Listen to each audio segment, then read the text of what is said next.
In today's video, I will be discussing how my former consultant psychiatrist actually tried to gaslight me.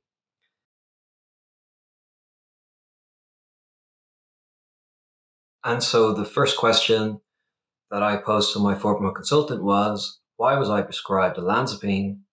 And in response, my consultant said, olanzapine is a mood stabilizer and it can help with ruminative thoughts. It can make your thoughts clearer, thoughts that kind of go round and round in a loop. Now, what my former consultant may or may not have been aware of is that olanzapine is, yes, indeed a mood stabilizer for patients who present with schizophrenia and bipolar. That's what the mood stabilizer is for in that context. And as we know, that's what the drug was specifically manufactured for. It's also used, I've mentioned this in other videos, off-label as a mood stabilizer for dementia-related psychosis. So in my context, for my consultant to say in her defense that olanzapine is a mood stabilizer does not make any sense.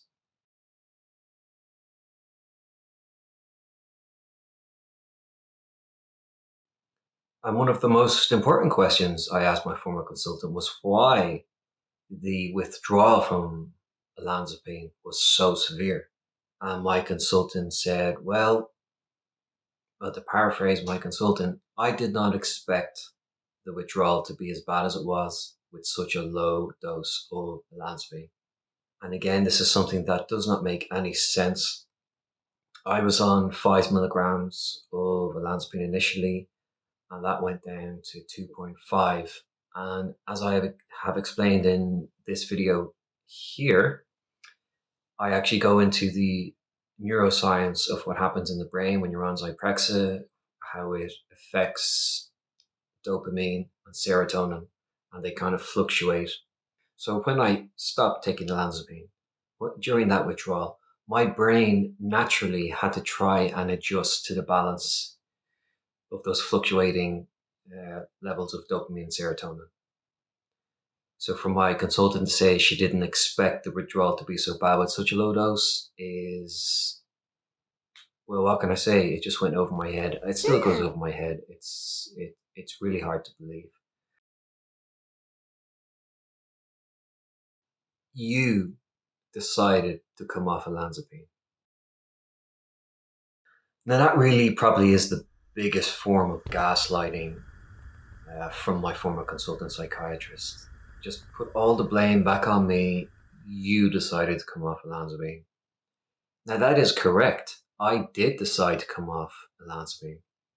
And as you'll know from the previous videos, the reason I did make that decision is because the drug was damaging my physical health, quite literally damaging my physical health. Now, if you're interested in the adverse side effects I suffered, please do dive into some of the other videos. I don't need to go into them here.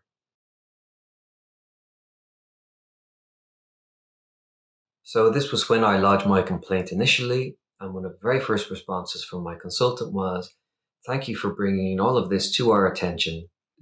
A complaint is an opportunity for us to improve our service. Now, first of all, it is not my responsibility to improve your service. You, a private mental health hospital, that's not my responsibility.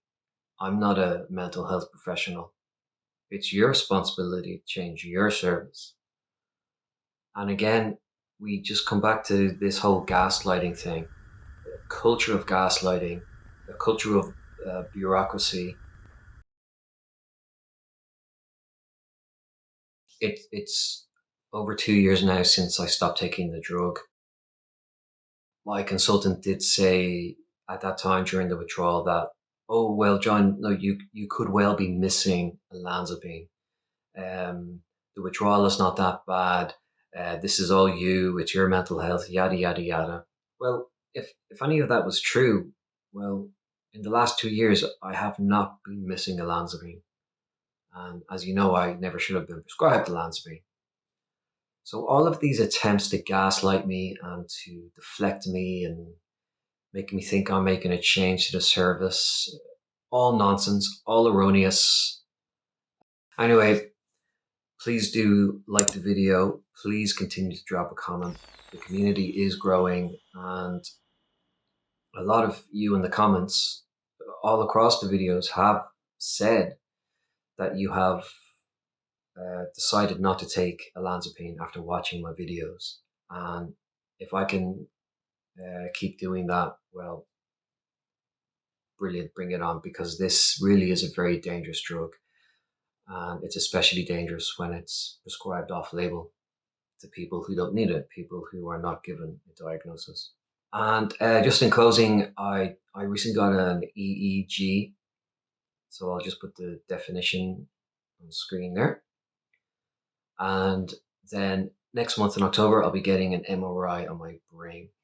And the reason for the EEG and the MRI is because I want to see